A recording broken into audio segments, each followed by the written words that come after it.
I am Frederick D. Haynes III. And this is the Haynes Remix. So yes, we are back with another episode of the Haynes Remix. If you are new here, welcome. Please don't let this be your last time listening to this super special conversation that I have with my dad. We are here every Tuesday at noon Central to give our perspective on all things going on in the world, and more specifically, the things happening in this country. Exactly. And today I'm too excited because we have a special, super special episode for us today with an amazing activist. She's a political guru. She's a social activist. Linda Sarsour is that sister. And so I'm so excited that we're going to have a conversation with her today because in spite of what we don't see in the media these days, there's still so much carnage, devastation, suffering, injustice happening in Palestine. And let me just be real clear. And we are footing the bill with our tax dollars. And so even though we don't see it making headlines in the news, it's still happening. And so we're going to be talking to Linda today to make sure we stay informed so we can be empowered to organize and fight what this country continues to fund. But before we get to our interview, it's time for the Haynes Remix. So if you need an inspirational word for the day, look no further than the remix.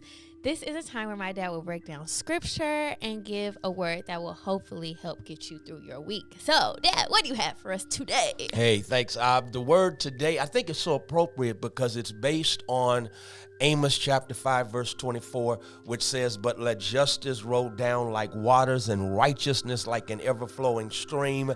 But before that, in the Haynes Remix, Amos is going in and saying, I despise your feast days. I've got to remix the whole piece by basically saying, God is saying, I cannot stand your praise and worship. Your offerings even make me sick because you are ignoring the weight of justice. And so here's what I want you to do. Instead of going to church and lifting up your hands in praise, I want to know what you're doing with your hands to fight for justice. So here's what you do. You let justice roll down like waters and righteousness like an ever-flowing stream. Marry your righteousness to the fight for justice. And when you marry your righteousness with your fight for justice, then we'll bring about the transformation of a world. That's what real worship looks like. Worship ain't just about lifting your hands in the sanctuary. Worship is about using your hands in order to lift those who are down, using your voice to speak up for those who can't speak for themselves. That's when justice rolls down like waters and righteousness like an ever-flowing stream. So here, let's put those hands together, not just to praise God on Sunday, but to fight for God's children all week long. That's what worship and praise is all about. It's about worship and work on behalf of those who are treated as if they are worthless. That's your remix, your Freddie Haynes remix for today. Hallelujah. That was good. Thank you, Ab. I'm too excited. I can't even hide it. This is my beloved, bad, bold, beautiful sister, Linda Sarsour. Linda Sarsour is that sister who is always, and I mean always, on the front lines of justice for all. And I'm serious about that. Omar Suleiman, when we interviewed him, one of the things he talked about was moral consistency. The first picture that flashed in my face was Linda Sarsour because she's always there and she's always about it. And so, Linda, I just want to first of all say thank you. Thank you for the sacrifices that you've made. Thank you for allowing God to use you to make this world, as sick and crazy as it is a whole lot better because you're in it. And so, y'all, I just want you to welcome this super bad sister, always on the front lines. She fights for you, and you don't even know it. That's how she is. Y'all, let's welcome the phenomenal Linda Sarsour. Thank you so much, Pastor Freddie. I'm so honored and blessed to be here today with all of you. I mean, what an honor. Well, thank you very much. Well, welcome to the Haynes Remix. You want to go start with the questions? Yeah, there's actually, I've been looking forward to doing this for months now. We did our interview with Omar back in November or October, I believe. Right. And since then, we've seen, I would say, a downward spiral, or the media has not been focusing on Palestine as much as they once did, and they weren't covering it correctly, in my view, earlier. So, but before we get into that, how are you doing in light of everything that's going on? Right. Let me go there first. Oh, my goodness. I mean, I'm just grateful to God. I think oftentimes, with the sick and crazy and brutal and violent world that we live in, we tend to forget the blessings that we have. And I just feel very grateful on a personal level that God continues to invest in me and put health in me and give me the stamina and the fortitude to keep doing the work that I do. So right now I'm feeling blessed and highly favored. Well, that's good. So as soon as I did this on purpose right now, when I look up your name on Google, do you know that when Wikipedia pops up, it says this page is subject to the extended confirmed restriction related to the Arab-Israeli conflict? Are you aware of that? I am aware of that because unfortunately we live in a world where, because Wikipedia is kind of an open source space, a lot of the folks that you would be in my opposition, right-wing Zionists, tend to play on Wikipedia pages. And I think Wikipedia is trying at some level to maintain some sort of credibility on that level. So oftentimes I will find my Wikipedia page altered on many occasions. Wow. That's sick and sad. And then, so in terms of, could you bring our audience up to speed on what's currently happening in Palestine at this current moment? Because even though, like I said, the media has shifted its focus, but there's still so much carnage in recent weeks. Netanyahu, he's abused the ceasefire. Hundreds of children have been killed and murdered. He has a boyfriend in the White House. Yeah. So, I mean, that's been pretty consistent the past however many decades. Yeah. So, yeah, could you bring us up to speed on what's currently happening in Palestine? I mean, it's devastation after devastation. As many folks know, Muslims just completed our blessed month of Ramadan. It's one of the holiest months of the year for Muslims, where we fast from not just from food and water throughout the day, from a little before sunrise to sunset, but we fast from bad habits. We fast from gossip and backbiting and things that we accumulate over the year. And what we also witness during this holy time of worship, of community, of kind of getting closer to our Lord, where we recalibrate our intentions and reignite our spirituality, is watching the onslaught against the Palestinian people during this blessed month, during this, again, religious high holy month. And we've watched the absolute horrific massacres of children in particular. There was one day during the month of Ramadan where more children died on that day than they had on any other day during this entire genocide, even from the beginning. During Ramadan. During Ramadan, where people are not only fasting because it's the month of Ramadan, but they're also past the fasting because there has been no aid that has gone into the Gaza Strip in over 2 months. Right now, bakeries have closed because there is no more flour to bake bread, which has been some of the, basic food that people have been eating there over the course of time. The humanitarian organizations, as you know, there's an abundance of aid. It's not a matter of money. It's not a matter of aid. The aid is there. It's at the borders, on the Sinai side, on the Rafah border side, which is with Egypt. They're lined up. They're ready to go. And the cruelty of the apartheid regime to continue to block food and water, in particular to children, is absolutely abhorrent on every single level. So what I've been watching as a Palestinian is the carnage of my people, the burned, charred bodies. And what makes this so personal for me, not just because I'm Palestinian, because I'm an American. That's Yeah. my taxpayer dollars. That is, Yeah. those are the bombs being sent by my government. So explicit and so in your face. The United States is involved in many issues and many conflicts around the world and much suffering around the Right. world. But in this particular area, in Gaza, in Palestine, they're so explicit about their support. It's very in your face about it. In fact, right now, there's, Senator Bernie Sanders is bringing joint resolutions of disapproval to the table to try to stop another $8.8 billion in weapons to the state of Israel right now under this new right-wing regime. So, And again, that's it's 8.8 billion. just in this one transfer. So over the course of the last 18 months, we're talking about tens and tens of billions of dollars that have been set to the state of Israel, as you know, regardless of which regime is in place. Unfortunately, this particular issue, when it comes to Palestine and Israel, is a bipartisan issue. Yeah. And it's something that Yeah. we at the American people have to figure out how to break this dynamic, because it does not benefit the American people. Even for me, Pastor, you don't have to, let's put Palestinians to the side. Let's just say, don't worry about the Palestinians. Yeah. The question to the American people is, what have you gotten out of this kind of staunch, ironclad relationship with the state of Israel, other than the hostilities we've seen across the Middle East, other than us seeing the rise in costs in this country? We're suffering here, people closing schools, closing hospitals, people can't afford to live, but somehow magically billions of dollars appear every 3-4 months to send to children in Gaza.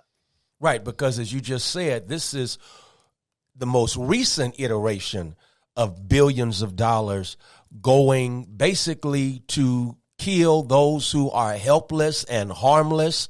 And it's our taxpayer dollars while I just experienced this revelation that Blue Cross Blue Shield is now doing something different in terms of what services they can render.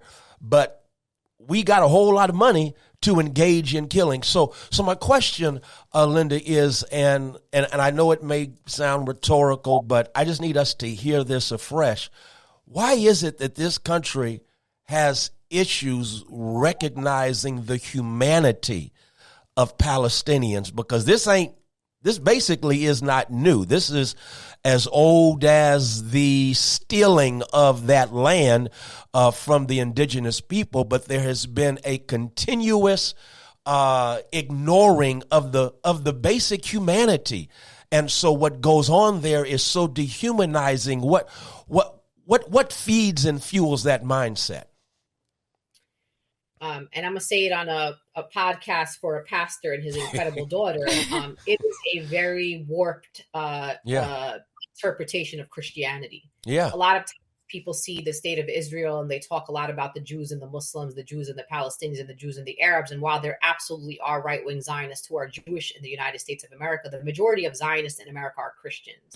And they believe in this warped interpretation of some sort of Armageddon that's going to happen. Yeah. Somehow the state of Israel is part of their prophecy. There's something about the Messiah has to come back at some point, and Jesus is going to come back. And the only way that Jesus comes back is if there's a state of Israel and all the Jews are in the state of Israel. It's like something that I haven't even really in depth wanted to even understand, because I know it's already a bastardization of real Christianity. Right. And so when we look at an administration like the Trump administration, and seeing the kinds of characters that are in the administration, there are a lot of Christian Zionists that are in the administration. And even when you think about someone like former President Joe Biden, he himself has explicitly said that he himself is a Zionist, and Joe Biden is not a Jewish person.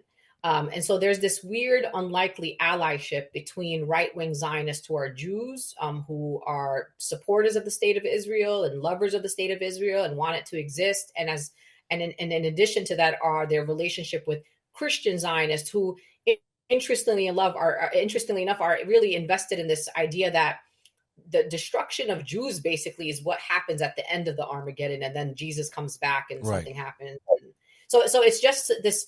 We're living through some weird interpretation of Christianity, and apparently we're part of a story we don't want to be a part of, and we don't actually think that is the story. So that's really what it is. It's not even about people. It's not about humanity. We're part of the fulfilling of someone else's prophecy. And again, I want to emphasize, as you so brilliantly said, it's a warped even wicked interpretation of Scripture that is a part of a political agenda of conquest and triumph and has nothing to do, for example, with Revelation. And I just got to drop this right quick. Revelation, the book of Revelation is not about what it's being misused for right now. I've had so many people try to come at me with this. Revelation is a subversive book that was addressed to a people who were catching hell. And as a consequence, a language was spoken, an underground language was spoken that let them know, hey, you're going to be all right. It had nothing to do with how it's being misused and misused in order to abuse right now. I had to drop that right quick because I just think it's really sick and sad, though I appreciate your honesty that you have so many Christians with their warped, wicked interpretation that has been spoon-fed to them by people with an agenda that they are not even included in terms of being the recipient of. And so I went longer. I'll go ahead because I'm about to go off. Yeah. Well, yeah, I think it's not only a warped view of Christianity and wicked view of and whack. Okay, it's not only that, but it's also feeding into a political agenda. Because we even saw with the ADL, you know, they're supposed to be all about protecting Jews and everything, but then we see them, you know, let Elon Musk do his little hand sign, and they just, it's not a... Justified it. Yeah, they justified it. And it's just like, what are you actually trying to do? Are you really here to protect Jewish people in America and everything? Or what's the political agenda here? Yeah. Yeah, I mean, to me, the ADL is the Apartheid Defense League. That's what I call it. Oh, wow. I like that. That's good. Just in case anybody ever asks. I think for me, the ADL, as you know, folks, we've had personal interactions with the ADL. Yeah. And what's so interesting about them is that they never seem to find any grace, any benefit of the doubt for Black folks, for Arabs, for Palestinians, when they, don't agree with us on something. All of a sudden, we are immediately labeled things like anti-Semite right off the bat, from anywhere from the Mark Lamont Hills of the world, from the Tamika Malloys, from the Linda Sarsours, and the many others that have either spoken out for the Palestinian people or just stood on an issue that the ADL didn't agree on. And all of a sudden, here comes Elon Musk, one of the most powerful, wealthiest persons in the world, who does 2 Nazi salutes. And they have a way to kind of figure out how to say, oh, you might misunderstood the man. I don't think that's what he meant. And there's a justification, or at least the benefit of the doubt, or at least some giving of grace. But that grace is never offered to us. The ADL has also said things as outlandish, and particularly their leader, Jonathan Greenblatt, said things as outlandish as watching young people wear keffiyehs, which, as you know, are the black and white scarves that many people wear. Many people wear it who are not even Palestinian or Arab or Muslim. Exactly. And I've seen Pastor Freddie also wear it, and many other friends of ours. And he's said that the keffiyeh to him is akin to wearing a swastika. Like, this is the kind of violent rhetoric that puts people in danger. And as you know, right after statements like that, back right after the genocide, if you remember, there were 3 students in Vermont who got shot. That's right. And one of the things those 3 young people had in common on that day in Vermont is they were all wearing keffiyehs. And then Jonathan Greenblatt and the ADL go as far as criminalizing the young people on these college campuses over the last year, claiming that they're Hamas supporters, putting all these labels on them. Yeah. And you could vehemently agree with these young people if you want to, but they have every right to use their college campuses as a platform to go against genocide. And we set it up. We allowed groups like the ADL, who masquerade in liberal circles, to criminalize and to cast this narrative on these young people. And then here we are, many months later, we're watching the same young people getting snatched off the streets and abducted by federal agents. I mean, abducted. We set this up for. Yeah, even with Colombia, they have been outright just evil with their policies now. And what's the young man's name? It escapes me right now. Do you remember?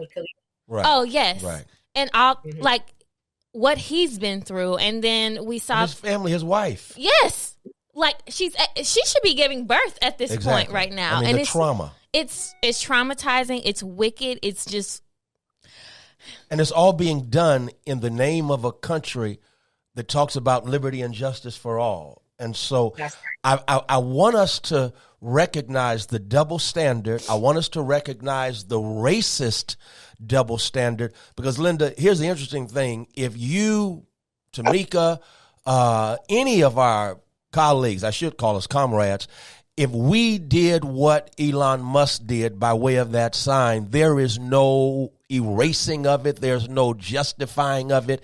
There's an all-out assault and attack. And so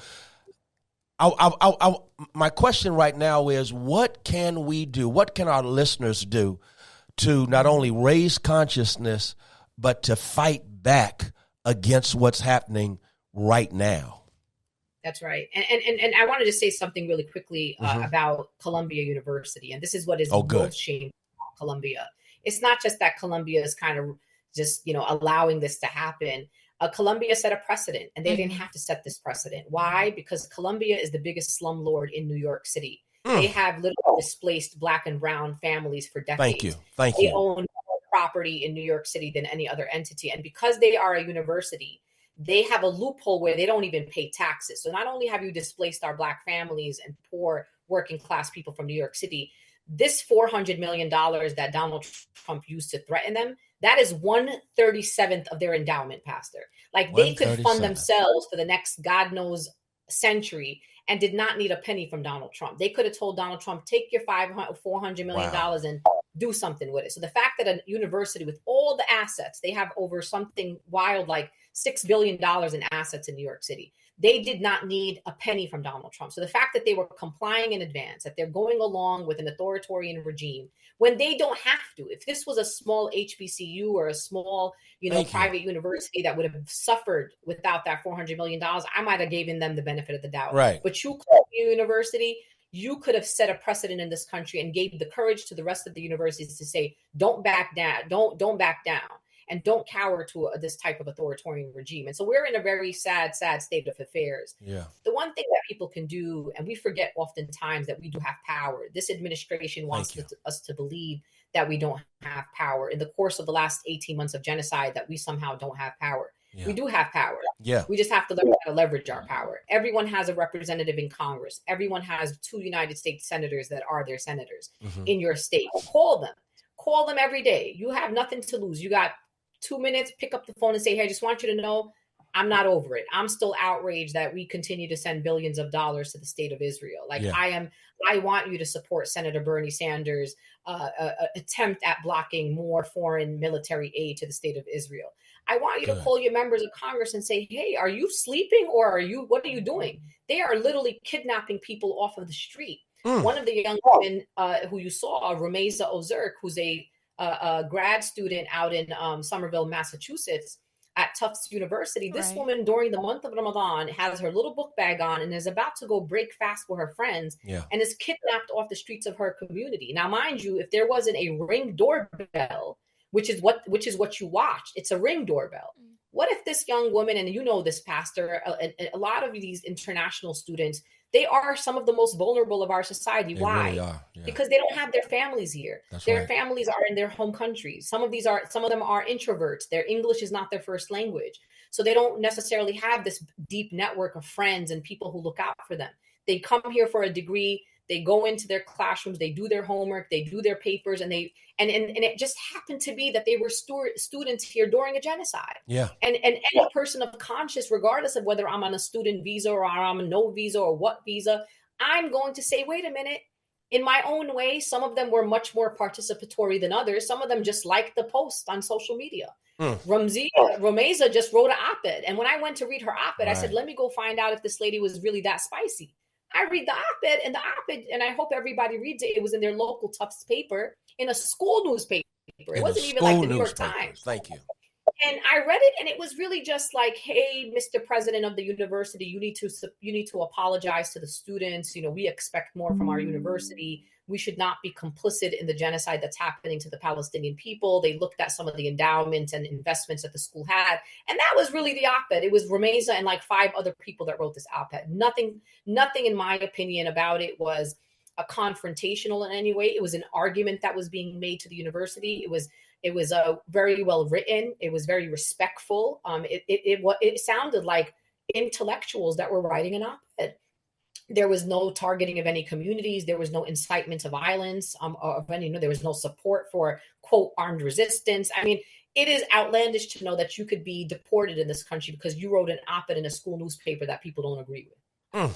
And without any just like cause, and there's no process. And she went from Massachusetts and she's in Louisiana the last time that I checked, which is just, it's really sad. I also want to speak to, we have many congresspersons who are backed by AIPAC. Yeah. They get a lot of money from the Jewish lobby. One of the most horrific scenes I've seen recently is John Fetterman, who's a Democrat, supposedly. But he was in a meeting with Netanyahu, and Netanyahu gifted him a silver pager. I just want you, if you could, speak to how terrible that is, and what happened regarding the pagers, because I'm not sure if everybody is familiar with the pagers blowing up in Palestine. Yeah. So I think when people see folks like Fetterman reminds me of like the Kristen Cinemas of the world, the Joe Manchins of the world. And that's the one thing about the Democrats that is so embarrassing, that they have people in their own party that they can't keep in check. And some of these folks, as you know, have been obstacles to so many of our issues around policing, around immigration reform, around even things as simple as earned child tax credit to help the American people. Fetterman is not a Democrat. He is masquerading as a Democrat. He ran as a Democrat because he saw an opportunity, and he's had a lot of turnover within his office because the people that worked to get him elected did not believe that is who he is. But he's exposing himself. And most recently, he had a meeting with Benjamin Netanyahu, the far right prime minister of Israel, who is almost, in my opinion, he's more far right than Donald Trump in his administration. And during the genocide, there was basically an operation by the Israeli intelligence and the Israeli government where they used pagers that went into Lebanon. This was in South Lebanon, which, of course, as you know, there was the genocide expanded beyond Gaza to also include Lebanon at the time. And in a market where people are shopping, people who had these pagers started blowing up, and innocent civilians died, including children. And so the fact that Netanyahu came to the U.S. and is meeting with someone like Fetterman, who's a United States senator, and is being gifted this blitzy bling pager, knowing that went along with an event that killed innocent civilians, is almost outlandish and outrageous in so many ways. Like, I don't even have words to describe it. And so that's what people have to be careful about, not just because someone's running around telling you they're a Democrat. We need to be able to challenge these people, understand what is their ideological kind of compass, like what is their moral compass? What is the thing that they believe in? Oftentimes we are taught in American politics, you vote for this one because the other one's bad. You never tell us why we should vote. What's the vision of this person? What does this person stand for? This whole like, that other person is just worse. I can't tell you much about me. I'm not really sure where I stand on things. I'm a little bit, I got no moral consistency. I don't actually know what I believe. But I could tell you this, I will be a little better than that guy over there. That's not going to work in American politics. And that's kind of what happened in the Fetterman race a little bit. It was almost like no matter who Fetterman was, he was still going to be better than the person he was running against. And that's kind of how we got to a Fetterman. Same thing we had with Kirsten Sinema in Arizona. She masqueraded as a progressive. People were so excited about her. And, the minute she got in there, she turned her backs on us. That's and as you know, because of her and someone like Joe Manchin in West Virginia, we were promised the George Floyd Justice and Policing Act. We were promised so many expansion of the John Lewis Voting Rights Act and the passage of that. And we got nothing. None of those things happened because the Democrats don't know how to keep their people in order. Right. Yeah. And I'm sorry, Dad. Did you have something? I mean, I do, but go ahead. No, you can go. I'm sorry. So, Linda, you're driving at something that we're going to have a serious conversation in this country about, and that is getting delivered from the politics of voting for the lesser of two evils. Yeah. Because, unfortunately, we've gone into so many elections, and those were our options. And so I want just to hear from you about how can we deliver this country, our communities especially, from the politics of having to vote for the lesser of two evils, as opposed to someone who has a vision that is morally consistent, that is in line with being a blessing to the least of these and protecting those who are most vulnerable and really being about justice. How can we get delivered from this politics of the lesser of two evils? It starts past the very simple. We gotta believe in ourselves and believe in our power. Say that. And right now, what's been happening for many decades, I've been in at least, I would say right now, 5 electoral cycles. And every time, and you know this, Pastor Freddie, because you've been outside with us, every 4 years I come to the people and I say, please vote for the lesser of two evils. Let's vote for the one that's going to bring less harm to our communities, less harm to Black folks, less harm to the immigrants, less harm to the poor and working class. And what we learned in the last election is the people had enough. The people drew the line and they said, you will not come back to my door and tell me, oh, don't vote for this group because this group is bad. And then when they ask us about what we stand for, we got nothing to say. It's not going to work anymore with the people. And so what the people did this time around, and there's a lot of misinformation and disinformation that I think requires much longer conversations, including with leadership like yours, is to say to people, don't allow them to pin us up against each other. Yeah. Donald Trump is not the president of the United States of America because a whole bunch of Arabs and Muslims voted for Donald Trump. Data does not support that. I'm an electoral organizer and a strategist, and I have access to the voter data. That is not what happened. What happened is that there was a crisis of belonging. And people said, listen, genocide is not a red line for you. That's cool. But you know me, you all go out there and knock yourselves out. We're not participating. And some people went to the polls and only voted down the ballot and they did not participate in the top of the ticket. Exactly. And we could criticize them and we could say things about all the things we want to say about them. And I know there were people who were very frustrated and disappointed. And I'm not saying that those feelings are not valid. But we're talking about communities whose families were being slaughtered, entire lineages being wiped out by an administration at the time that was a Democratic administration.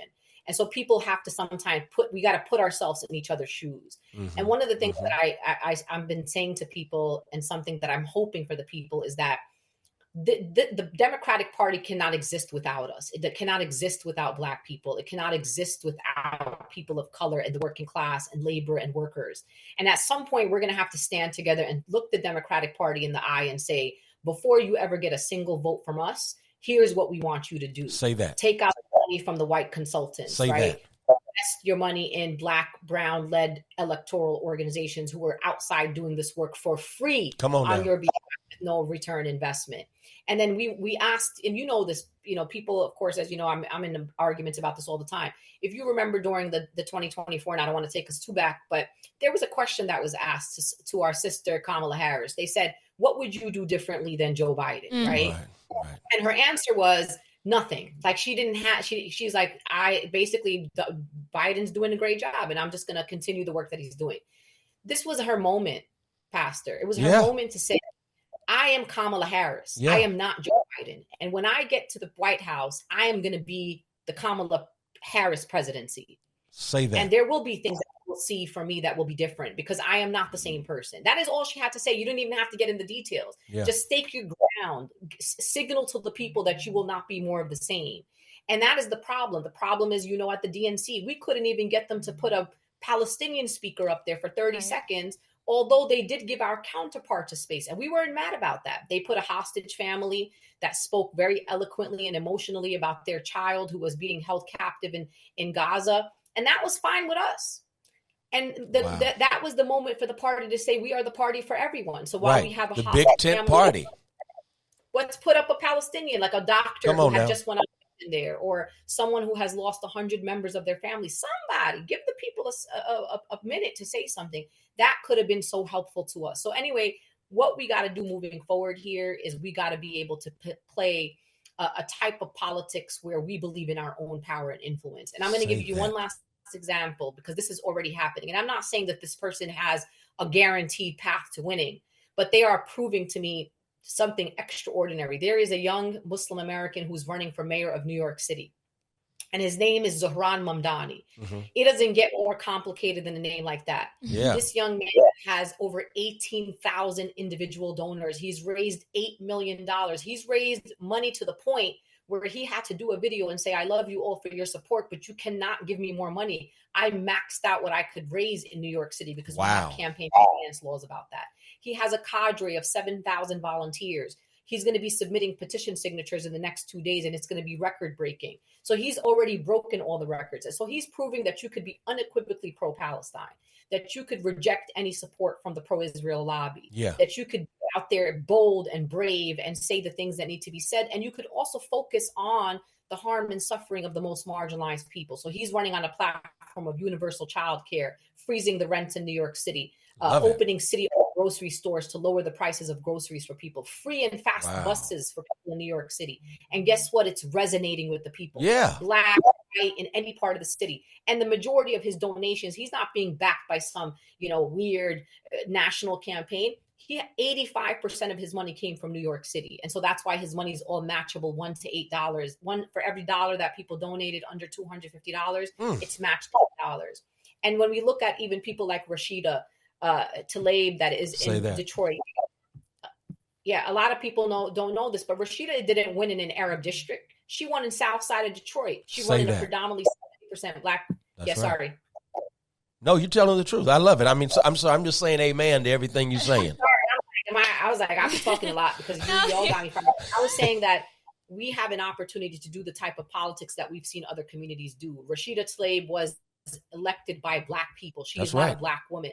But her issues, her courage, her commitment to the community that she is from garnered her re-election after re-election. Someone who's pro-Palestine, but that's also building community services in Detroit, that is bringing services to the doorsteps of her community, fighting against power plants, fighting against corporation. That is what the people want, Pastor. And that is why someone like Rashida continues to be successful in a district where people said, Black folks are never going to elect the Palestinian women. Are you all people crazy? What are you talking about?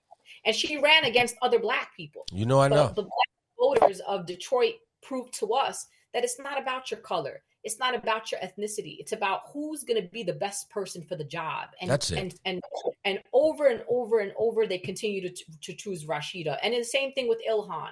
Over and over again, the pro-Israel lobby has tried to knock down this Black Muslim woman in hijab, and they've literally dragged this woman through the mud. And every time, not only does she win again, but she wins bigger than she won the last time. That's right. The voters know what they want. They want courage. They want bold and brave people. But what we need to break up in our community, and I'll end with this, is that in all of our communities, including mine, in the Muslim community, in the Arab community, we have this bourgeoisie level that is disconnected from the communities that we're trying to organize. And those people want to speak for us and want to be inside the party, speaking inside the party on our behalf.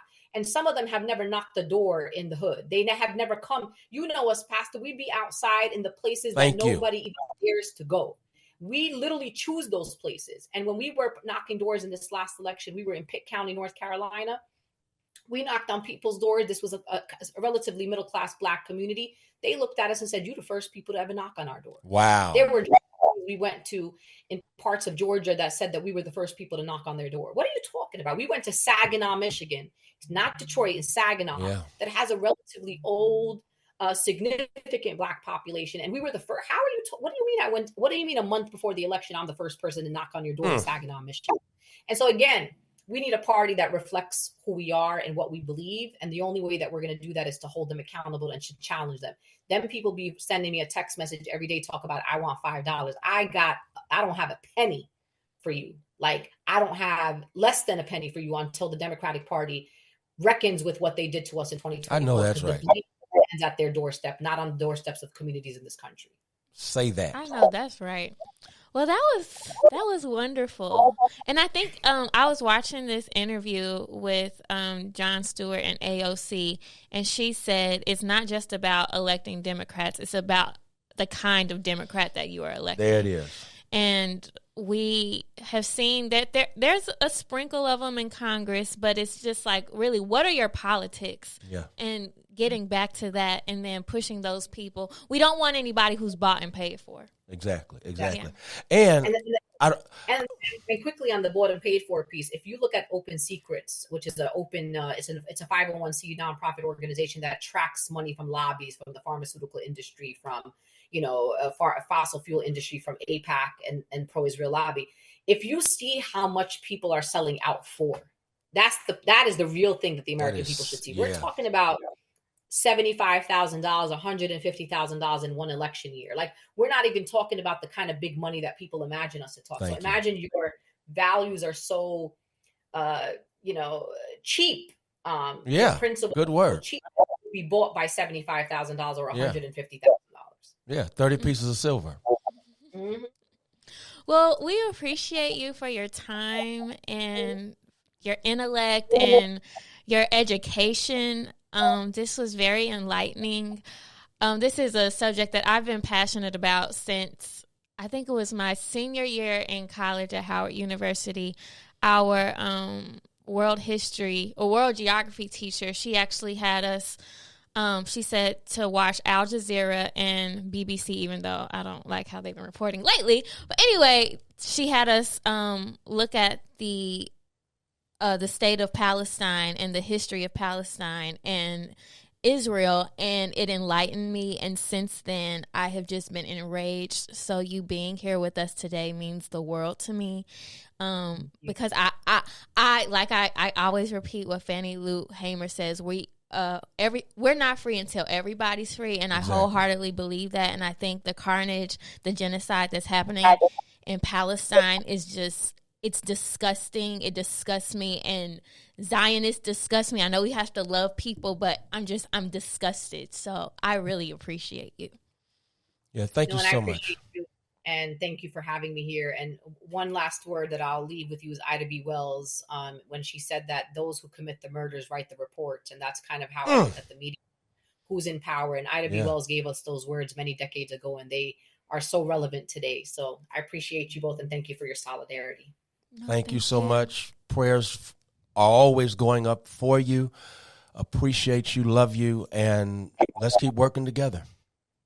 That's all we got. Yeah. We got this, my friends. We got this. We got this. And y'all, please don't miss the profundity of what she said. We got to believe in our own power. We are not helpless. Believe in our own power. Linda Sarsour, she's about that because she believes in our own power. Thank you. Thank you.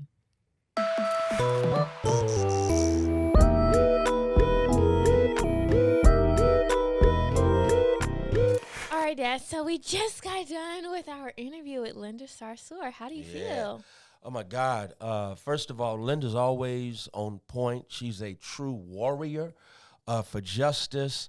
And I like that you opened up the interview asking her how she's feeling, how she's doing, because I mean, the relentless trauma from the bad news that people are either being killed or their lives have been wrecked and ruined. And as she pointed out, she's not just Palestinian, she's an American. And so imagine having to walk that line knowing my heart is broken, but it's not just broken by what's happening to my people. It's broken because I'm in a country that's funding it. Mm-hmm. What'd you think? I think it was great. She touched on a lot of things that I actually wanted to ask her about. Yeah. One of the things, and we had a conversation about this maybe a month or so ago, but, on social media, specifically on TikTok and Twitter, I was seeing a lot of Black people saying, like, doing the ha, this is what you all, you didn't vote for Kamala, or, you decided to vote third party, or you didn't vote at all, and this is what you get, because, what Trump is doing and his continued backing of Netanyahu and his regime. And so that really just disgusts me, because it's like why are we fighting each other when the problem is Right. them up there? You know what I mean? And I just think it's very insensitive when I know we are going through hell here in America. I'm not going to discount that. I know we deal with policing, we deal with, you know, in a sense, like, I don't want to use the term genocide, but the murdering and the killing of our people. It's on a small, I don't want to even say smaller scale. It's just more spread apart. You know what I mean? Of course, yeah. But it's just like, we don't know what it's like to deal with a genocide right now. And for anyone to just do the oh, we got you, this is what you voted for, this is what you get. I don't like that. I think it's disgusting because it's just, you don't know what that feels like. Right. And it decomplicates something that is super complicated, and it dismisses feelings as if their feelings, as they are bombarded with trauma, are not legit. And, I've learned that, you can't dismiss how someone feels. Mm-hmm. And that's what, let's be real. The Democratic Party, they did that. They dismissed the legitimate feelings of so many who were really legitimately concerned about what was happening over there. And so I think it's real small when you say ha ha. Ain't no ha ha because we all catching hell right now. Right. Ain't no ha ha because Everyone. everybody. So to say ha ha is to, you basically are saying ha ha looking in the mirror, and you ha ha in yourself, because that is not the solution for what we need right now. Right. And if people had gotten on board 18 months ago, Mm-hmm. or however many months ago, when this last leg of the genocide has started, because this has been going on for decades, everyone. But if we were fighting the Democrats then, and if we really came together and went out at them and said, we aren't standing for this, and if they got on board with us, there is a small chance, or a chance, that the election could have turned out differently. I'm not going to negate the fact that, there are people who are racist and sexist who weren't going to vote for Kamala anyway. Right. I'm not going to negate the fact that there probably was some voter suppression happening. Probably it did happen. Well, voter suppression that did happen. And also, Trump did say, you all don't have to vote again. Right. So what does that mean? You rigged the election? Right. While his, billionaire daddy was funding so much, not only of his campaign, but we will find out in the future, I hope, his influence on this whole process. Yes, his influence on his whole, and in his whole process. And when this airs, it'll be a few weeks ago, but luckily we have learned that, you're going to try and buy and pay for stuff, but you're not always going to prevail, because Wisconsin did their thing. Wisconsin did the thing. Shout out to you, Wisconsin. I was there last year in the lead up to the presidential election, and so I just want to say thank you so much. Y'all were not bought by the billionaire. Right. But anyways, to our interview, I think it was great. It was enlightening. I hope people walk away knowing that just because you're not seeing stuff in the media doesn't mean it's not happening. Right. Continue to check other reliable news sources. I think Al Jazeera is a great one. Right. And you know that they're really good, because Israel has done everything in their might to try and take them down and bombing their buildings and everything. So, we'll be back to close it out then, huh? I'm looking forward to it. Always great to converse with you. Thanks. Great to converse with you too.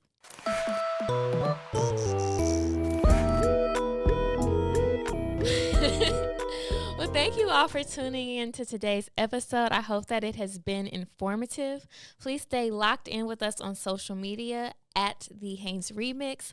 And also, please feel free to submit some questions to us by visiting www.fdhministries.org/the-Haynes-remix. You can follow me on my social media at Albany Jewel. And you can follow me at FH Unscripted. You don't know your tagline? Okay. Like I said, follow me at FH Unscripted, okay? And also tune into the Haynes Remix next week because, y'all, we are dealing with issues. We're in a very sensitive and critical time in this country. Matter of fact, it is a time where we are bombarded with misinformation and disinformation. And so we've got to stay woke. Yeah, we're going to stay woke. I know Donald Trump said that America is no longer a woke country. I am an African American and I'm woke. And guess what? We're going to stay woke. And so next week, again, it's going to be a woke podcast and you don't want to miss it at all. So join us next week. Thanks for tuning in. I am Avani Haynes. You don't know your name? I'm Avani Jewel Haynes. And I am Frederick D. Haynes. And this was the Haynes Remix.